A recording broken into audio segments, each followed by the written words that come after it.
الحمد لله رب العالمين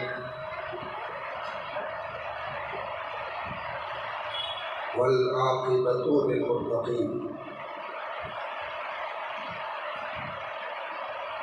والصلاة والسلام على سيد الأنبياء والمرسلين أما بعد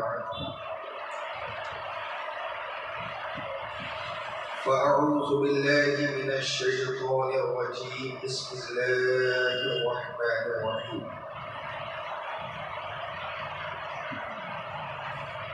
ولمن خاف مقام ربه جنتان آمنت بالله صدق الله العلي العظيم ونحن على ذلك لمن الشاهدين والشاكرين والحمد لله رب العالمين. رفیقان ملت اسلامیہ، آئیے کچھ عرض و معروض سے قبل کچھ سننے اور سنانے سے پہلے بھیگ دینے والے آقا، پوری کائنات کے مرکز محبت، کعبے کے بدر دجا، طیبہ کے شمس و ضحا، شافعی روز جزا، دافع جملہ بلا، حضور احمد مجتبی محمد مصطفیٰ صلی اللہ تعالی علیہ وآلہ وصحبہ وسلم کی بارگاہ نہایت ادب اور احترام کے ساتھ درود و سلام کا نذرانہ پیش کرے اور بآواز بلند پڑھے اللہم صلی علی نبی امین وآلہ صلی اللہ تعالی علیہ وسلم صلاۃ و سلام علیک یا رسول اللہ وعلی آلک واصحابک یا شفیعنا یوم الجزا صلی اللہ تعالی علیہ وسلم. رفیقان ملت اسلامیہ، 10 روزہ جلسہ ذکر شہادت اس پاکیزہ تقریب میں ہم اور آپ شرکت کی سعادت حاصل کیے ہوئے ہیں. پوسٹر میں جو مرکزی عناوین محفوظ ہے اس کی روشنی میں آج کی گفتگو کا عنوان ہے خوف خدا. کیا عنوان ہے؟ زور سے. میں نہیں سمجھتا کہ اس موضوع پہ مفصل تقریر کی ضرورت ہے. یہ ایسے ہی ہے کہ جیسے دن کے وقت سورج کا وجود ہو تو دلیل دینے کی ضرورت نہیں پڑتی، لیکن پھر بھی ہم لوگوں کی یہ ذمہ داری ہے کہ اپنے قوم کے اندر بیداری اور انقلابی کیفیت کو پیدا کرنے کی کوشش کریں کہ اسی کی ایک کڑی ہے. انسان نماز پڑھتا ہے، وہ روزہ بھی رکھتا ہے، خدا توفیق دے تو حج بھی کرتا ہے، صاحب استطاعت ہے تو زکوٰۃ بھی ادا کرتا ہے. اللہ تبارک و تعالیٰ نے ان لوگوں کا ذکر قرآن کریم میں فرمایا. اگر کوئی بندہ نماز کی پابندی کرتا ہے تو اللہ کا وعدہ ہے کہ اللہ تعالیٰ اس کے بدلے اسے جنت عطا فرمائے گا. اگر کوئی رب کا حکم مانتے ہوئے خدا کی اطاعت کرتے ہوئے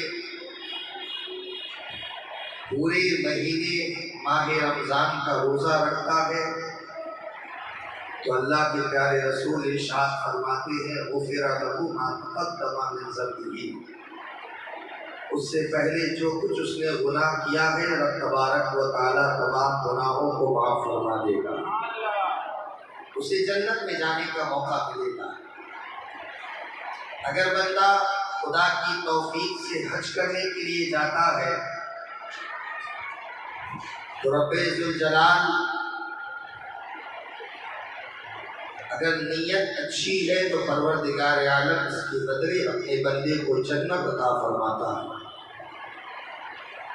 اگر بندہ زکوٰۃ ادا کرتا ہے، نیت نام و نمود نہیں، رضائے الہی ہے، تو اللہ اس کے بدلے میں بندے کو جنت عطا فرماتا ہے۔ نماز بندہ پڑھے تو جنت ہے، روزہ بندہ رکھے تو جنت ہے، حج بندہ کرے تو جنت ہے، زکوٰۃ بندہ ادا کرے تو جنت ہے۔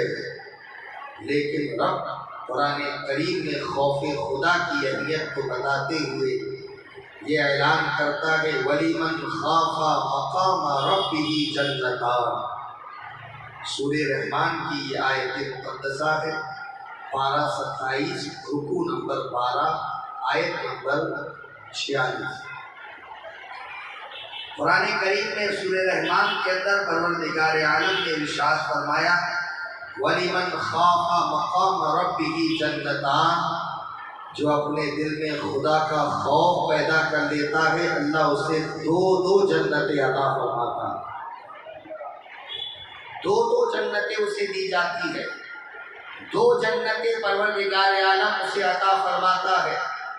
قرآن کریم میں چوتھے پارے میں سورہ آل عمران آیت نمبر 102 کے اندر فرمایا گیا کہ کس طریقے سے اپنے دل میں خدا کا خوف پیدا کرو، رب سے کیسے ڈرو، تو اللہ سورہ آل عمران کے اندر ارشاد فرماتا ہے یا ایھا الذین آمنوا اتقوا اللہ حق تقاتہ ولا تموتن الا وانتم مسلمون۔ اے ایمان والو، اللہ سے ایسے ڈرو جیسا کہ اس سے ڈرنے کا حق ہے۔ جس طریقے سے اللہ سے ڈرنے کا حق ہے بندے کو اسی طریقے سے ڈرنا چاہیے۔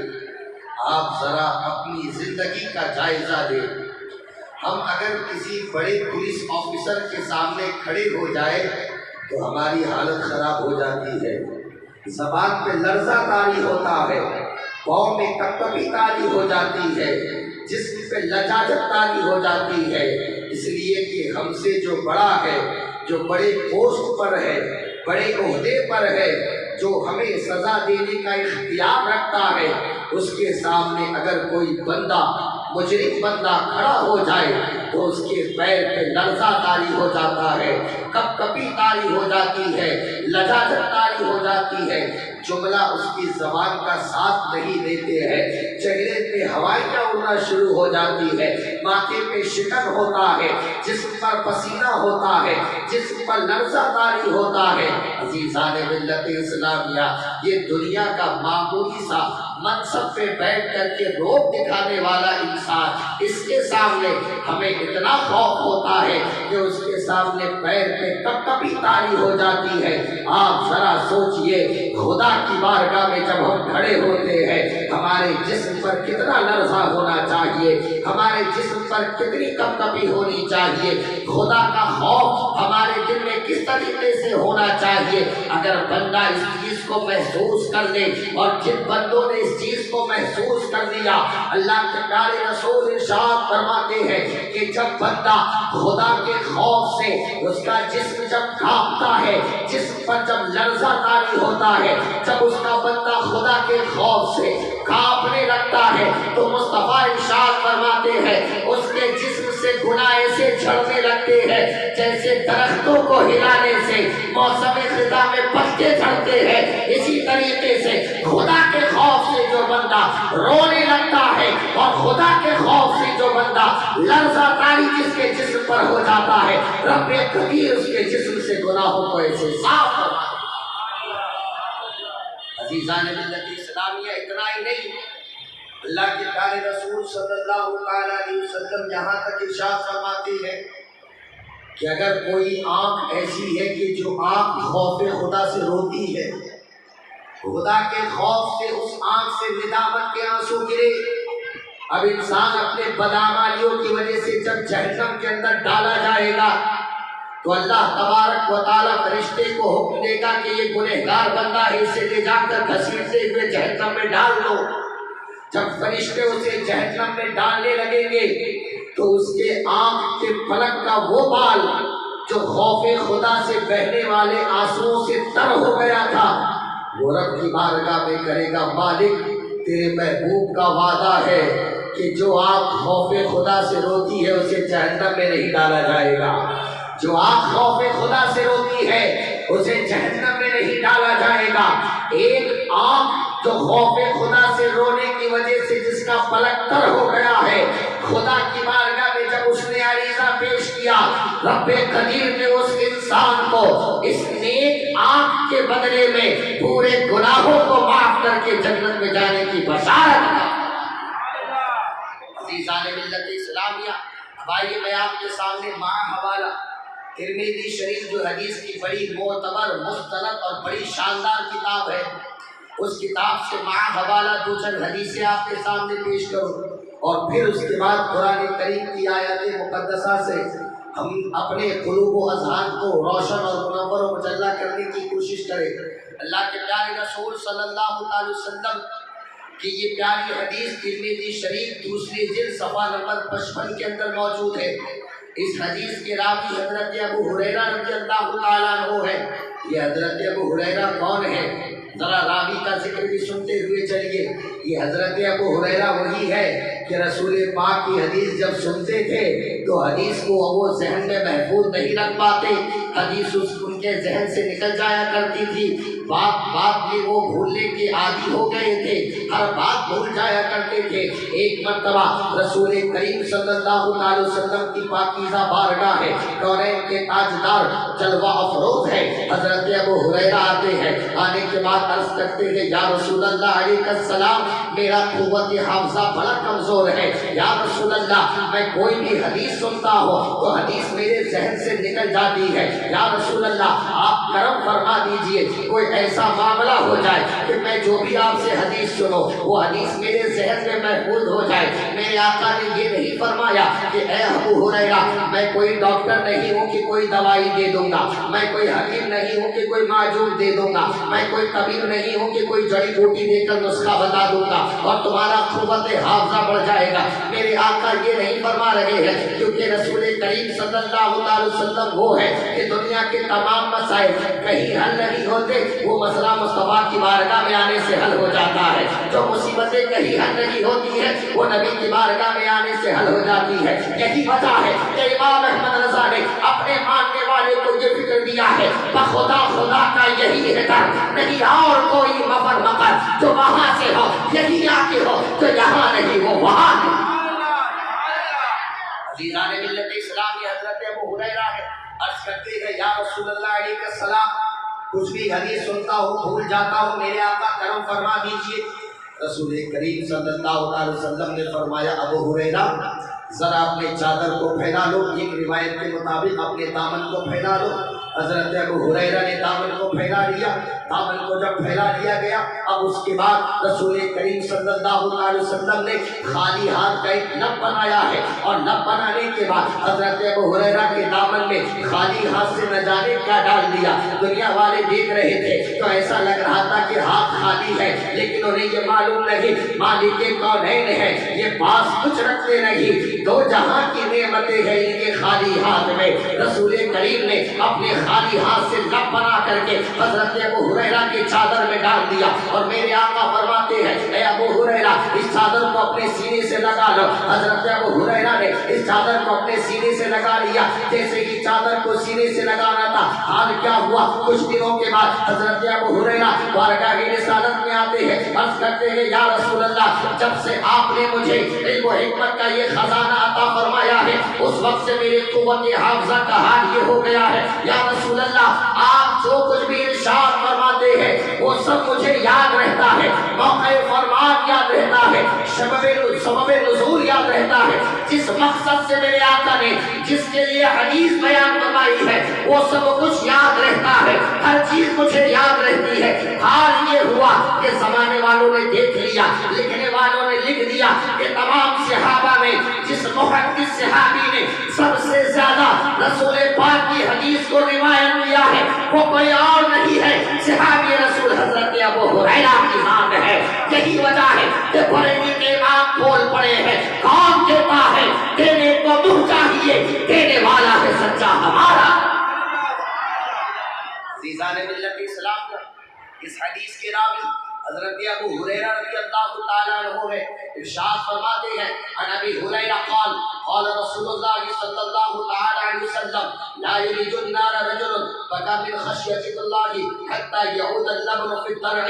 حضرت امام ترمذی رحمۃ اللہ تعالیٰ علیہ نے اپنی کتاب ترمذی کے اندر اس حدیث کو نقل فرمایا ہے۔ حضرت ابو ہریرہ اس کے راوی ہے، رسول کریم صلی اللہ تعالی وسلم ارشاد فرماتے ہیں اے لوگوں یاد رکھو جو انسان اللہ کے خوف سے روتا ہے اللہ تبارک و تعالیٰ اسے جہنم سے ایسے آزاد کر دیتا ہے جس طریقے سے دودھ کو اگر تھن سے نکال دیا جائے تو دوبارہ دودھ تھن کے اندر نہیں جا سکتی، اسی طریقے سے جو بندہ خوف خدا سے روتا ہے پروردگار عالم اسے دوبارہ جہنم میں داخل نہیں فرمائے گا۔ عزیزان ملت اسلامیہ، حضرت ابو ذر رضی اللہ تعالیٰ عنہ کی ایک روایت یہ اسی ترمذی شریف میں حوالے ثابت کے ساتھ موجود ہے، حوالہ وہی ہے جلد نمبر 2 صفحہ نمبر 55۔ حضرت ابو ذر رضی اللہ تعالیٰ عنہ سے یہ حدیث مروی ہے، فرماتے ہیں قال قال رسول اللہ صلی اللہ تعالیٰ علیہ وسلم انی ارى ما لا ترون واسمع ما لا تسمعون۔ میرے آقا ارشاد فرماتے ہیں اے میرے صحابہ جو میں جانتا ہوں وہ تم نہیں جانتے، میں جو میں سنتا ہوں وہ تم نہیں سن سکتے ہو۔ میرے آقا کچھ حدیثوں کو بیان کرنے کے بعد ارشاد فرماتے ہیں اے میرے صحابہ یاد رکھنا لو تعلم واللہ لو تعلمون ما اعلم لزہدتم قلیلا ولبقیتم کثیرا۔ اے میرے صحابہ یاد رکھنا جو چیزیں میں جانتا ہوں اگر وہ تم جان لو تو خدا کی قسم تمہاری زندگی ایسے ہو جائے گی کہ تم رو گے زیادہ اور ہنسو گے کم۔ اللہ کے پیارے رسول صلی اللہ علیہ وسلم نے اس حدیث کو جب بیان کیا حضرت ابو ذر ارشاد فرماتے ہیں لو وددت انی کنت شجرۃ توزد۔ یا رسول اللہ جب سے آپ نے یہ جملہ ارشاد فرمایا ہے میرے دل میں خدا کا اتنا خوف پیدا ہو گیا۔ حضرت ابو ذر فرماتے ہیں میں دعا کرتا تھا پروردگار عالم کی بارگاہ میں اے مالک کاش میں ایک درخت ہوتا اور کاٹ دیا جاتا، میرا کوئی وجود نہ ہوتا تو مجھ سے گناہ سرزد نہ ہوتے۔ عزیزان ملت اسلامیہ یہ صحابی رسول ہے، اللہ کے پیارے رسول کے صحابہ ہے، یہ کون لوگ ہیں؟ یہ وہ لوگ ہیں جن کے بارے میں قرآن کے پروردگار عالم نے وعدہ فرمایا ہے وَقُلْ وَعْدَ اللَّهُ الْحُسْنَى۔ نبی کے تمام صحابہ جنتی ہیں، جو نبی کے صحابہ جنتی ہیں جس کی بشارت قرآن میں دی جا رہی ہے، وہ صحابی جب ان کے دل میں خدا کا اتنا خوف ہے تو ذرا سوچئے ہمیں اپنے دل میں خدا کا کتنا خوف ہونا چاہیے۔ عزیزان ملت اسلامیہ حدیثیں بہت ساری ہے لیکن وقت میرے پاس بہت کم ہے، اس لیے میں ایک دو اور حدیثوں کو ذکر کر کے آگے گفتگو کی طرف چلتا ہوں۔ اللہ کے پیارے رسول ارشاد فرماتے ہیں اخرج من النار من ذکرنی یوما او خافنی فی مقامی۔ مصطفیٰ ارشاد فرماتے ہیں پروردگار عالم اس شخص کو جہنم سے آزاد فرما دیتا ہے، اس شخص کو جنت سے نکال دیتا ہے۔ یا رسول اللہ کسے جہنم سے آزاد کر دیا جاتا ہے؟ اللہ کے پیارے رسول ارشاد فرماتے ہیں من ذکرنی یوما، جس نے ایک دن بھی محبت سے مجھے یاد کیا ہو، ایک دن بھی محبت سے مجھے یاد کیا ہو، اسے جہنم سے نکال دیا جائے گا۔ اور اس کے بعد رسول پاک ارشاد فرماتے ہیں او خافنی فی مقام، جس نے ایک جگہ بھی میرے خوف سے رو دیا ہو اللہ تعالیٰ اسے بھی جہنم سے آزاد فرما دیتا ہے۔ اللہ کے پیارے رسول صلی اللہ علیہ وسلم اسی ترمذی کے اندر ارشاد فرماتے ہیں کہ دو آنکھیں ایسی ہیں کہ جہنم کی آگ اسے نہیں چھو سکتی۔ عین البکت من خشیت اللہ، ایک آنکھ وہ ہے جو اللہ کے خوف سے روتی ہے، وہ عین البادت تحرس فی سبیل اللہ، اور دوسری آنکھ وہ ہے جو اللہ کے راستے میں نگہبانی کرتی رہتی ہے، جنگ کا انتظار کرتی ہے اور کلمہ حق کو بلند کرنے کے لیے کوشاں رہتی ہے۔ ایسی دو آنکھوں لوگوں کو پروردگار عالم جہنم میں داخل نہیں فرمائے گا۔ اللہ کے پیارے رسول صلی اللہ علیہ وسلم کی اور حدیث جو صحیح ابن حبان کے اندر موجود ہے، جس کا مفہوم یہ ہے کہ مصطفیٰ جان رحمت صلی اللہ علیہ وسلم ارشاد فرماتے ہیں کہ پروردگار عالم مومن کے اندر دو خوف کو جمع نہیں کرے گا۔ جس کے اندر دنیا کا خوف ہوگا اسے آخرت کی فکر نہیں ہوگی، اور جس کے اندر آخرت کا خوف ہوگا اسے دنیا کی کوئی فکر نہیں ہوگی، دنیا کا کوئی خوف نہیں ہوگا۔ میرے پیارے بھائیوں، آپ جو ہے 1400 سالہ زندگی کا جائزہ لے لیجئے، رسول کریم صلی اللہ علیہ وسلم کی زندگی کا جائزہ لے لیجئے، اسلام کی 1400 سالہ تاریخ کا جائزہ لے لیجئے، انبیاء کرام کی سیرت طیبہ کو دیکھ لیجئے اور اپنی زندگی کا جائزہ لے لیجئے۔ آپ یہ بات کہنے پر مجبور ہو جائیں گے کہ جس کے دل میں خدا کا خوف ہوتا ہے وہ انسان کسی سے نہیں ڈرتا ہے، اور جب دل خدا کے خوف سے خالی ہو جاتا ہے تو ہر کسی سے یہ دل ڈرتا ہوا نظر آتا ہے۔ اگر آپ بھی یہ چاہتے ہیں کہ آپ کے دل میں خدا کا خوف پیدا ہو جائے اور دنیا کے خوف سے آپ بے بہرا ہو جائے تو اپنے دل میں خدا کا خوف پیدا کر لیجئے۔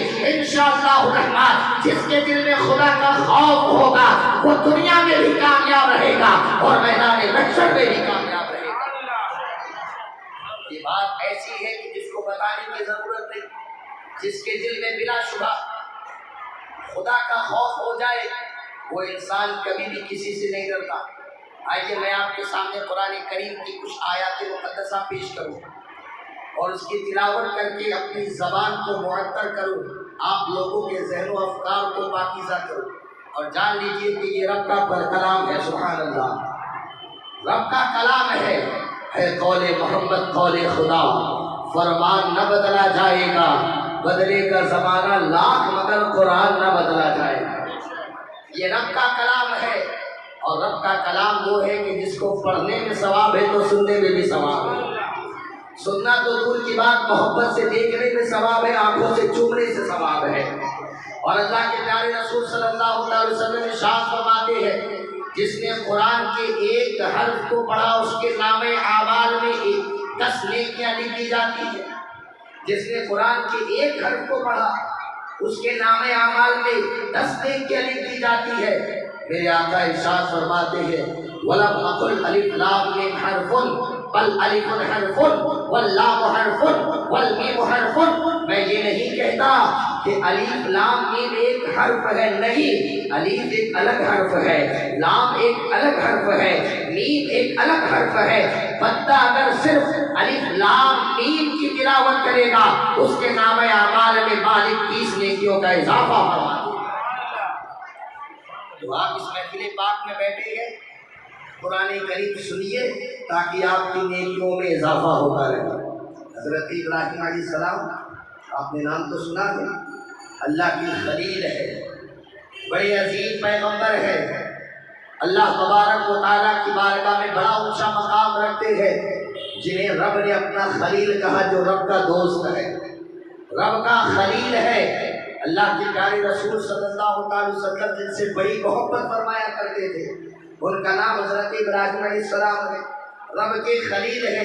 حضرت ابراہیم علیہ السلام کا ایک واقعہ سورہ انبیاء کے اندر موجود ہے، سورہ انبیاء ہے، پارہ نمبر 17 اور آیت مقدسہ ہے 51۔ قرآن کریم میں فرمایا گیا اذ قال لأبیہ وقومہ ما هذه التماثيل التي انتم لها عاکفون۔ اور غور سے قرآن کی آیت مقدسہ کو سنیں اور اس کا ترجمہ سنیں۔ حضرت ابراہیم علیہ السلام کے زمانے میں، جس زمانے میں آپ نے اپنی آنکھیں کھولی، بابل ایک قبیلہ تھا، اس قبیلے میں حضرت ابراہیم علیہ السلام زندگی گزار رہے تھے۔ اللہ تعالیٰ نے جب حضرت ابراہیم علیہ السلام کو شعور کی دولت سے نوازا، جب وہ بڑے ہوئے اور آپ نے دیکھا کہ لوگ بتوں کی پوجا کر رہے ہیں، بتوں کی عبادت کر رہے ہیں، ایک خدا کو چھوڑ کر کے اپنے ہاتھوں سے تراشیدہ بتوں کی پوجا کر رہے ہیں، تو حضرت ابراہیم علیہ السلام نے جس تیور کے ساتھ اور جس لہجے کے ساتھ اپنی قوم سے خطاب فرمایا، پروردگار عالم نے اسی خطاب کو اپنا قرآن بنا دیا، اسی خطاب کو اپنا قرآن بنا دیا۔ اللہ تبارک و تعالی نے قرآن کریم میں ارشاد فرمایا اذ قال لأبیہ و قومہ، جب حضرت ابراہیم علیہ السلام نے اپنے چچاؤں سے اور اپنے قوم کے ماننے والوں سے، اپنی قوم کے لوگوں سے کہا ما هذه التماثيل التي انتم لها عاكفون، یہ کون بت ہے، یہ کون بے جان پتھر ہے جن کی تم عبادت کر رہے ہو، جن کے سامنے سر جھکا رہے ہو، یہ کون لوگ ہیں اور تم ایسا کیوں کر رہے ہو؟ ما هذه التماثيل التي انتم لها عاكفون، یہ کون لوگ ہیں، یہ کون سے بت ہیں جن کے سامنے تم اپنی پیشانی جھکا رہے ہو، جن سے فریادیں مانگ رہے ہو، جن کی عبادت کر رہے ہو، جن کی پوجا کر رہے ہو، جن کی پرستش کر رہے ہو، یہ کون لوگ ہیں؟ تو حضرت ابراہیم علیہ السلام نے یہ سوال کیا تو ان کی قوم کے ماننے والوں نے کیا جواب دیا وہ سنیے۔ اور یہ وہ جواب ہے کہ آج بہت ساری خرافات میں جب ہمارے علماء منع کرتے ہیں تو لوگ وہی جواب دیتے ہیں جو جواب ان کافروں نے اس وقت دیا تھا، اور قرآن میں یہ جواب موجود ہے۔ فرمایا گیا قالوا وجدنا آباءنا لها عابدین، ان لوگوں نے کہا وجدنا آباءنا لها عابدین، ہم کیا کریں، ہمارے باپ دادا اسی کی عبادت کرتے ہوئے آ رہے ہیں، باپ دادا اسی کو پوجتے ہوئے آ رہے ہیں، اسی کی پرستش کرتے ہوئے آ رہے ہیں، اسی کی عبادت کرتے ہوئے آ رہے ہیں۔ آج اگر آپ کو مسجد کے ممبر سے کہا جاتا ہے ڈھول نہ بجاؤ تو آپ بھی دلیل دیتے ہیں کہ باپ دادا سے بچتا چلا آ رہا ہے۔ آج کہا جاتا ہے کہ فرضی قبر نہ بناؤ تو لوگ کہتے ہیں کہ باپ دادا کے زمانے سے چلتا آ رہا ہے۔ آج لوگ کہتے ہیں کہ خرافات نہ کرو تو لوگ دلیل دیتے ہیں کہ باپ دادا کے زمانے سے چلتا آ رہا ہے۔ میرے بھائیوں، ذرا قرآن کا مطالعہ کرتے تو سمجھ میں آتا کہ جو جواب آپ دے رہے ہیں یہ ان لوگوں کا جواب تھا جنہیں مسلمان نہیں کہا جاتا۔ اس لیے مسلمانوں کا یہ جواب نہیں ہونا چاہیے کہ باپ دادا سے چلا آ رہا ہے، مسلمانوں کا جواب یہ ہونا چاہیے کہ جو اللہ نے فرما دیا اس پر عمل کیا جائے گا، جو رسول اللہ نے فرما دیا اس پر عمل کر دیا جائے گا، اور اللہ اور اس کے رسول کے حکم کے مطابق علماء ربانیین نے جو حکم دے دیا ہے اور جو فیصلہ فرما دیا ہے مسلمانوں کو اس فیصلے پر عمل کیا جائے گا۔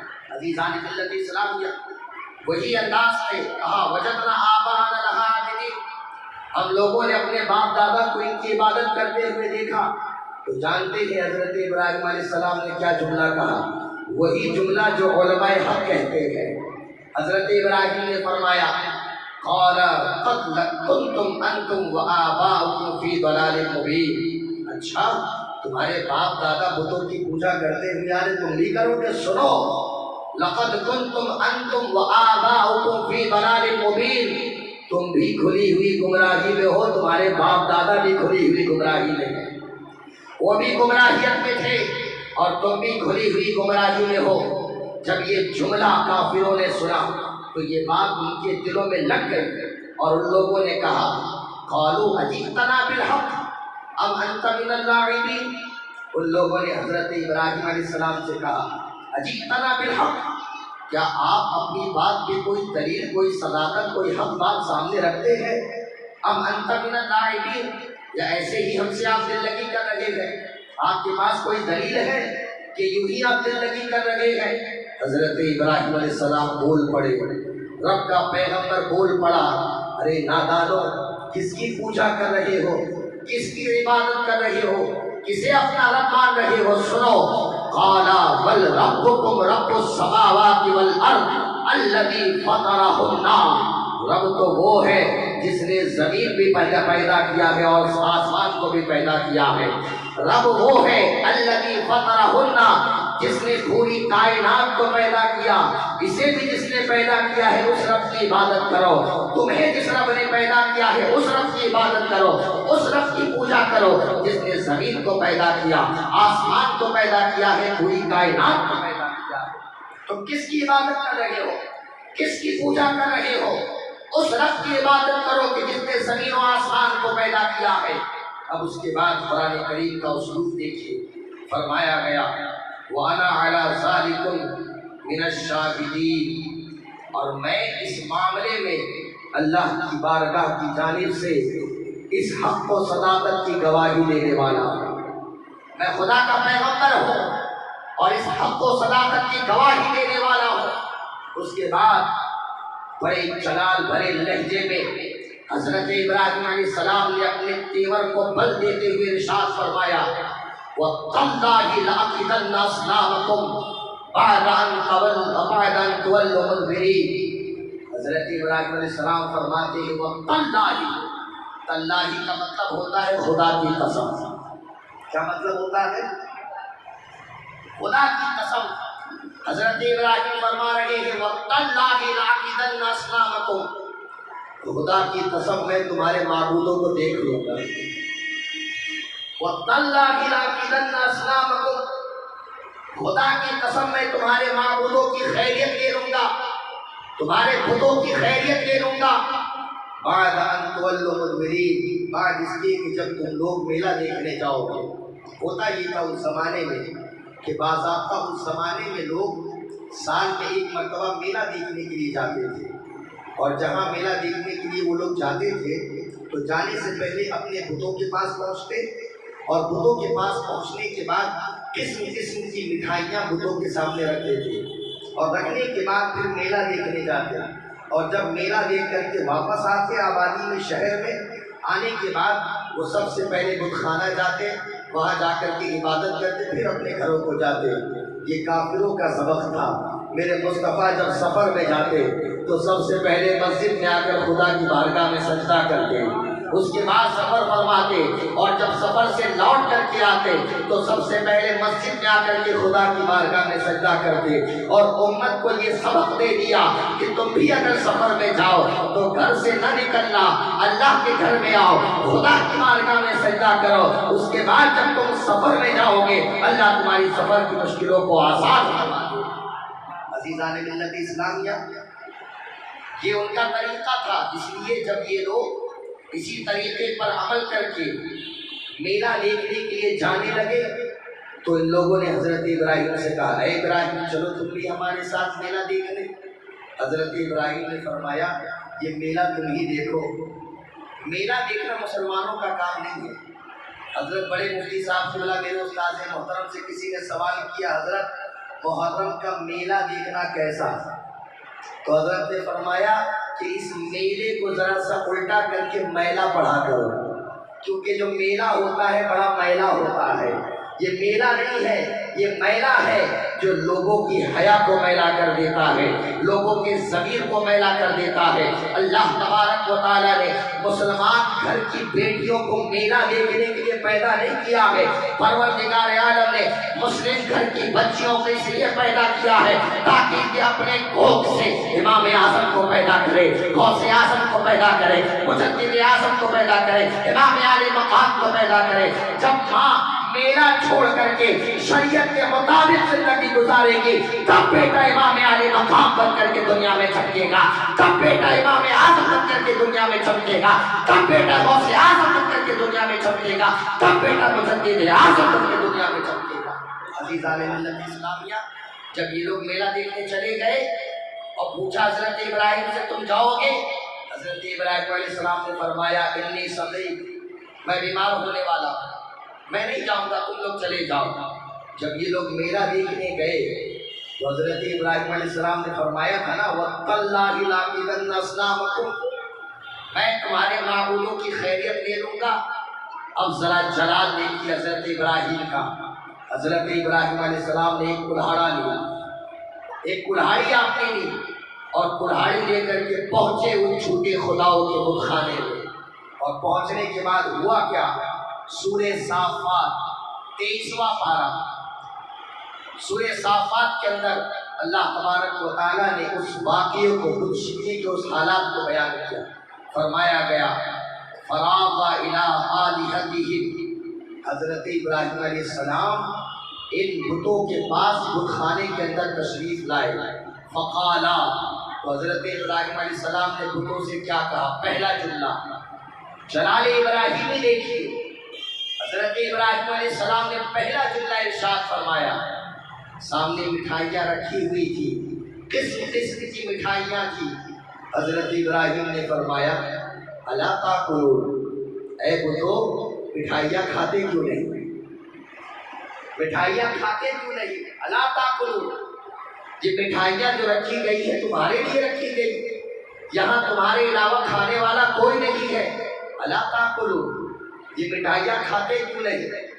جب حضرت ابراہیم سوال کر کے خاموش ہو گئے، کوئی جواب نہ آیا، تو آپ نے فرمایا ما لکم لا تنطقون، تمہیں ہوا کیا ہے، کچھ بولتے کیوں نہیں؟ کچھ بولتے کیوں نہیں؟ تم تو خود ہو، تم تو خدا بن رہے ہو، لوگ آ کر کے اپنی پریشانیاں اپنی مصیبتیں تمہارے سامنے رکھتے ہیں تو تم کچھ بولتے کیوں نہیں؟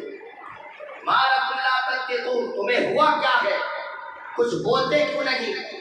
فراغ علیہم ضربا بالیمین، سبحان اللہ، حضرت ابراہیم علیہ السلام نے اپنے داہنے ہاتھ میں کلہاڑا اٹھا لیا، فراغ علیہم ضربا بالیمین، اور داہنے ہاتھ میں کلہاڑا اٹھا کر کے ایسی مار لگائی ہے، ابراہیمی قوت سے ایسا ضرب لگایا ہے کہ وہ جو بت تھے ریزہ ریزہ ہو کر کے زمین پر گر گئے۔ اب آئیے سورہ انبیاء کی طرف، سورہ انبیاء میں اس نقشے کو کھینچا گیا، فرمایا گیا فَجَعَلَهُمْ جُزَازًا إِلَّا كَبِيرًا لَهُمْ لَعَلَّهُمْ إِلَيْهِ يَرْجِعُونَ، حضرت ابراہیم علیہ السلام نے زبردست انداز میں ضرب لگائی، یہاں تک کہ بتوں کو بالکل ریزہ ریزہ کر دیا، کسی کے پیر کاٹ دیے، کسی کے ہاتھ توڑ دیا، کسی کے ناک توڑ دیے، کسی کی گردن توڑ دی، اور یہ بت دھڑلے زمین پر گرے پڑے ہوئے ہیں، جزازن، فجعلہم جزازن، جزازن کہتے ہیں ریت کی طرح بکھرے ہوئے چیزوں کو، یہ ریت کی طرح بکھرے ہوئے تھے۔ اس کے بعد قرآن کریم میں فرمایا گیا کہ حضرت ابراہیم نے تمام بتوں کو تو توڑ دیا الا کبیر لہم، لیکن ان میں جو بڑا بت تھا اس کو نہیں توڑا، اس کو آپ نے چھوڑ دیا، الا کبیر لہم، ایسا نہیں کہ اس بڑے بت سے آپ کی کوئی دوستی تھی، نہیں، ایسا نہیں کہ اس بڑے بت پر آپ کو غصہ نہیں تھا، نہیں، حکمت کچھ اور تھی، مصلحت کچھ اور تھی، حضرت ابراہیم نے اس کو چھوڑ دیا، اور صرف چھوڑا نہیں بلکہ اپنی جو کلہاڑی تھی جس سے توڑا تھا اسی کلہاڑی کو بڑے بت کے اوپر ٹانگ دیا گیا، اسی کلہاڑی کو بڑے بت کے اوپر ٹانگ دیا گیا، لعلہم الیہ یرجعون، تاکہ لوگ جب یہاں آئے اور آنے کے بعد دیکھیں تو یہ سمجھے کہ چھوٹے چھوٹے بت تو توڑ دیے گئے لیکن بڑا بت سلامت ہے، مطلب اسی نے کیا، لوگوں کو یہ تصور دینے کے لیے کلہاڑی کو بڑے بت میں لٹکا دیا گیا۔ اب قرآن کا اس کو دیکھیے، لوگ میلہ لے کر کے آئے، قرآن کریم میں فرمایا گیا قالوا من فعل هذا بآلهتنا انه لمن الظالمین، جب یہ لوگ آئے اور آنے کے بعد عادت کے مطابق جب یہ لوگ اپنے بت خانہ پہنچے، بتوں کی پوجا کی نیت سے صنم خانہ میں داخل ہوئے، اندر جانے کے بعد دیکھا کہ بتوں کا یہ حال ہے، بتوں کو کسی نے ریزہ ریزہ کر دیا، توڑ کر کے زمین پر بکھرا دیا، تختہ کر دیا، اس کے ٹکڑے جسم کے بکھرے ہوئے ہیں۔ جب اس انداز کو دیکھا تو ان لوگوں نے کہا من فعل ھذا بآلہتنا، ہمارے معبودوں کے ساتھ ایسا کس نے کر دیا، من فعل ھذا بآلہتنا، ہمارے معبودوں کے ساتھ ایسا کس نے کیا، انہ لمن الظالمین، جس نے بھی کیا ہے بہت بڑا ظالم ہے۔ ان لوگوں نے اپنی بولی میں کہا جس نے بھی کیا بہت بڑا ظالم ہے۔ پھر انہی لوگوں میں سے کچھ لوگوں نے کہا قالوا سمعنا فتن، فتن کے معنی ہوتا ہے نوجوان، فتیون، قالوا سمعنا فتن یذکرہم یقال لہ ابراہیم، لوگوں نے کہا سمعنا فتن، ہمیں ایک نوجوان کے بارے میں یہ خبر ملی ہے، یذکرہم، کہ وہ ہمارے بتوں کے بارے میں الٹا سیدھا بولتا ہے، ہمارے بتوں کی مخالفت کرتا ہے، یقال لہ ابراہیم، اس کا نام ابراہیم ہے۔ جب یہ بات پھیل گئی بابل کے اس علاقے میں تو لوگوں نے کہا قالوا فأتوا به علی اعین الناس لعلہم یشہدون، اگر ایسی بات ہے تو ابراہیم کو لاؤ سب کے سامنے، نمرود کے بارگاہ میں لے کر کے چلو، نمرود کی ریاست کے سامنے، نمرود کے سامنے کھڑا کر دیا جائے اور سوال کیا جائے کہ ایسا اس نے کیوں کیا، وہ کیوں ہمارے بتوں کی مخالفت کرتا ہے۔ اور کیوں ہمارے بتوں کو برا بھلا بولتا ہے؟ فرمایا گیا قالوا فأتوا به على أعين الناس، لوگوں کے سامنے اکٹھا کرو سب کو، اور لوگوں کے سامنے ابراہیم کو بلا کر کے لاؤ، لعلهم يشهدون، تاکہ لوگ اگر موجود ہوں گے تو وہ گواہی دیں گے کہ ابراہیم ہمارے بتوں کی مخالفت کرتا ہے۔ قالوا، جب حضرت ابراہیم تشریف لائے، نمرود کا دربار لگا ہوا ہے، بڑے بڑے مشیر، بڑے بڑے حکمراں اور بڑے بڑے وقت کے اہل سیاست اس کے دربار میں موجود ہے۔ سارے لوگوں کے سامنے پوچھا گیا قالوا انت فعلت هذا بآلهتنا یا ابراہیم، اے ابراہیم کیا ہمارے بتوں کے ساتھ تم نے ایسا کیا ہے؟ انت فعلت هذا، کیا تم نے ایسا کیا ہے بآلهتنا، ہمارے بتوں کے ساتھ، ہمارے معبودوں کے ساتھ تم نے یہ سب کیا ہے؟ حضرت ابراہیم علیہ السلام کا جملہ سنیے اور مچل جائیے، پیار سے بولیے سبحان اللہ۔ حضرت ابراہیم سے پوچھا گیا اے ابراہیم کیا تم نے یہ سب کیا؟ حضرت ابراہیم نے کہا قال بل فعلہ کبیرہم ھذا، ان میں جو سب سے بڑا ہے اس نے ہی کیا ہوگا، جو سب سے بڑا ہے۔ میں ایک بات آپ کو بتاؤں، جو جس قوم کا نبی ہوتا ہے، نبی امتیوں میں سب سے بڑا ہوتا ہے، نبی امتی میں ہر اعتبار سے سب سے بڑا ہوتا ہے۔ حضرت ابراہیم نے کہا کہ ان میں جو سب سے بڑا ہوگا، ان عقل کے اندھوں نے سمجھا کہ بتوں میں جو سب سے بڑا ہوگا۔ حضرت ابراہیم نے اپنی طرف اشارہ کیا، کیونکہ پیغمبر جھوٹ نہیں بولتے، آپ نے اپنی طرف اشارہ کیا کہ ان میں جو سب سے بڑا ہے اس نے کیا ہوگا، اور ان بدماشوں نے یہ سوچا کہ بتوں کی طرف، بت کی طرف اشارہ ہے، جو صنم اکبر ہے، بڑا بت ہے، اس کی طرف اشارہ ہے کہ اس نے ایسا کیا ہے۔ حضرت ابراہیم علیہ السلام نے جب یہ پہلا جملہ ارشاد فرمایا قال بل فعلہ کبیرہم ھذا، ان میں جو سب سے بڑا ہے اس نے کیا ہوگا، اور دلیل کیا دی کہ دیکھو جتنے چھوٹے بت تھے، کسی کے پیر ٹوٹ گئے، کسی کی کان کاٹ دی گئی، کسی کے ناک توڑ دی گئی، کسی کا ہاتھ توڑ دیا گیا، لیکن بڑے بت کو کچھ نہیں ہوا، اور کلاڑی بھی اسی کے پاس سے مل رہی ہے۔ اس کا مطلب یہ ہے کہ اسی نے کیا ہوگا۔ یہ پہلی بار کی حضرت ابراہیم علیہ السلام کی پہلا ضرب تھا ان کافروں کے اوپر۔ اب اس کے بعد حضرت ابراہیم نے اس ضرب کے بعد فوراً ایک اور ضرب لگائی، ایک اور دلیل دی، ایک اور جملہ حضرت ابراہیم علیہ السلام نے فرمایا، اللہ کا پیغمبر کہتا ہے ان میں جو سب سے بڑا ہے اس نے کیا ہوگا۔ اور پھر اس کے بعد رب کے پیغمبر نے کہا فَاسْأَلُوهُمْ، چلو بڑے کی بات چھوڑ دو، جن کے اوپر ظلم ہوا ہے انہیں سے پوچھ لو کس نے کیا ہے۔ جن کے اوپر ظلم ہوا، جن کی ٹانگیں توڑی گئی، جن کے ہاتھ توڑے گئے، جن کی ناک کاٹی گئی، جن کے کان توڑے گئے، ان بتوں سے پوچھو نہ کہ کس نے کیا ہے، یہ تو تمہارے معبود ہیں، ان سے پوچھ لو کہ کس نے کیا ہے۔ جب یہ جملہ کہا، یہ دو ضرب تھا حضرت ابراہیم کی طرف سے، تیسرا ضرب حضرت ابراہیم کی طرف سے لگایا گیا۔ حضرت ابراہیم فرماتے ہیں ان کانوا ینطقون، اگر یہ بولنے کی صلاحیت رکھتے ہو تو پوچھ لو، اگر بول پاتے ہو تو پوچھ لو، بولنے کی طاقت ہو تو پوچھ لو۔ حضرت ابراہیم علیہ السلام نے جب یہ جملہ کہا فرجعوا الی انفسہم فقالوا انکم انتم الظالمون، یہ لوگ اپنے ضمیر کی طرف پلٹے۔ دل ہوتا ہے نا انسان کے اندر، ضمیر گواہی دیتا ہے، یہ اپنے ضمیر کی طرف پلٹے کہ بات تو صحیح ہے، انہی سے پوچھ لیا جائے، لیکن پھر شیطان نے ان کو وسوسے میں ڈالا کہ نہیں، حضرت ابراہیم نے ہی ظلم کیا ہے۔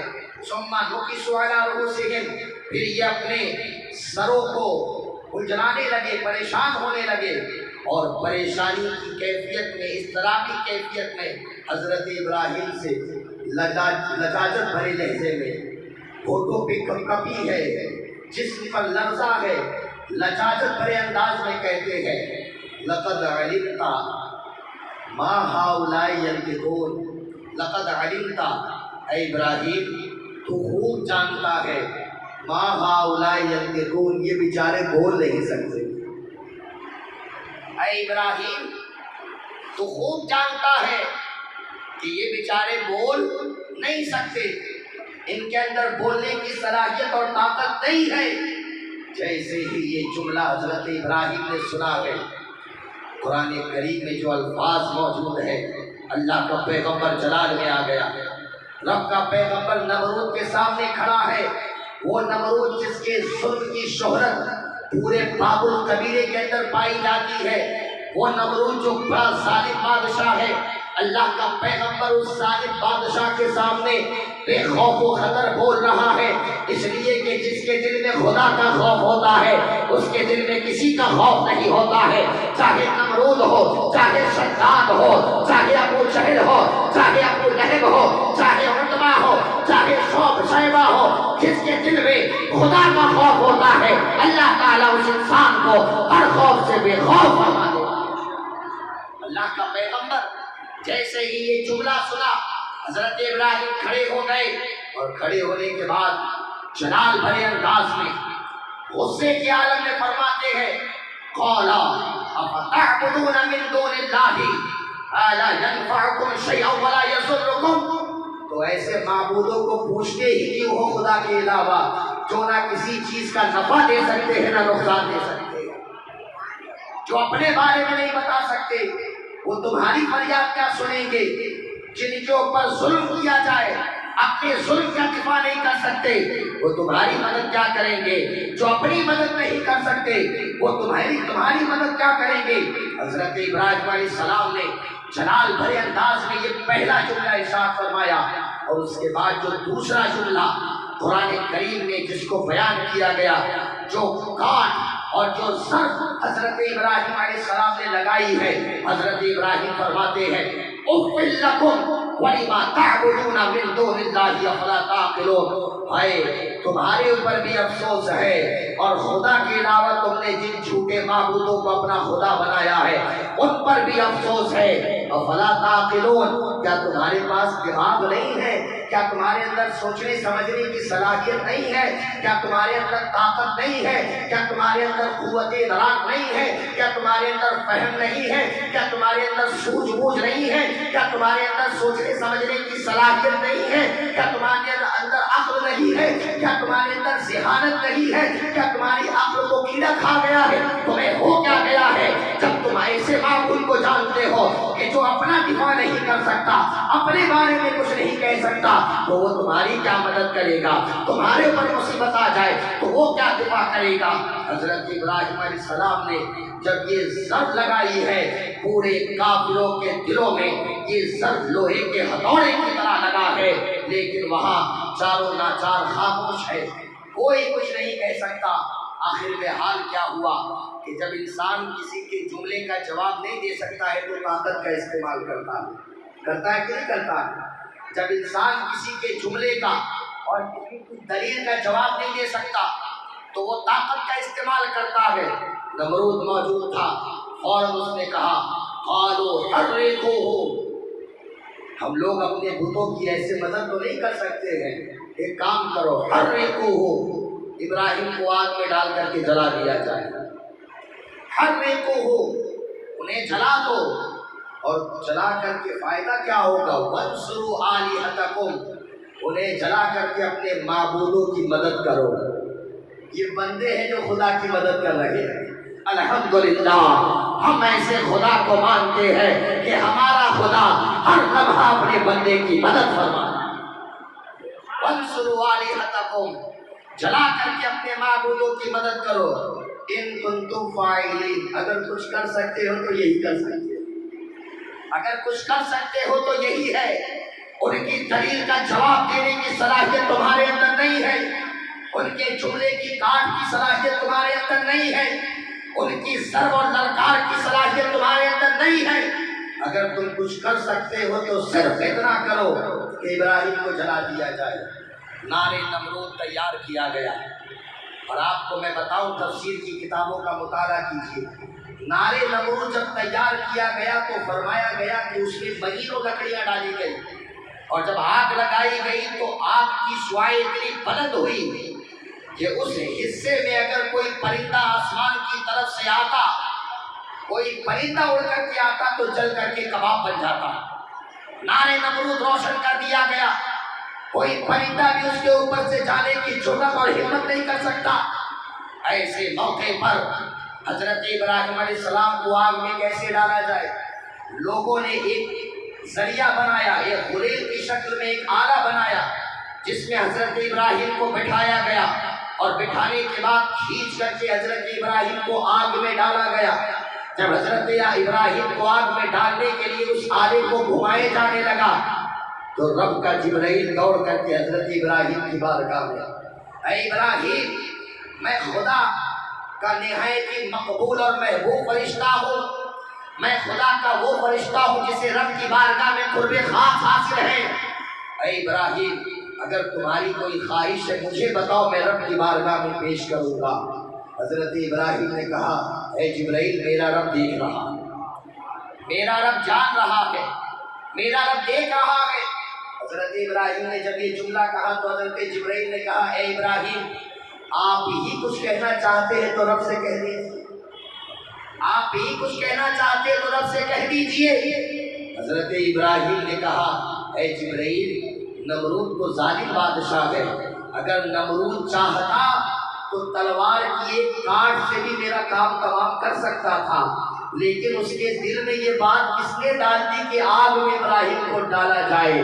حضرت جبرائیل نے کہا، جس کائنات میں ایک پتا بھی رب کی مرضی کے بغیر نہیں ہلتا، کافروں کے دل میں اسی رب نے یہ بات ڈالی ہے کہ ابراہیم کو آگ میں ڈالا جائے۔ حضرت ابراہیم فرماتے ہیں، جب رب جلیل مجھے آگ میں ڈالنا چاہتا ہے تو رب کا خلیل بھی اس آگ میں کودنا چاہتا ہے۔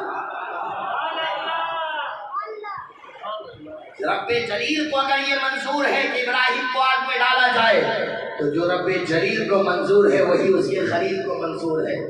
ادھر حضرت ابراہیم کو آگ میں پھینکا ہی گیا کہ اللہ تعالیٰ نے فوراً آگ کو حکم دے دیا، رب کا حکم اس آگ پر اتر رہا ہے۔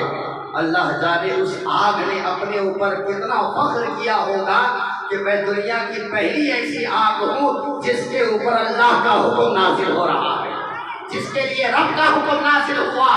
یہ حضرت ابراہیم کی صحبت کی برکت تھی کہ حضرت ابراہیم کو جس آگ کی صحبت اختیار کرنا ہے، پہلے رب کی بارگاہ سے کرم کی بارش اس آگ پر ہوئی ہے، تب رب کا خلیل اس آگ میں آرام کر رہا ہے۔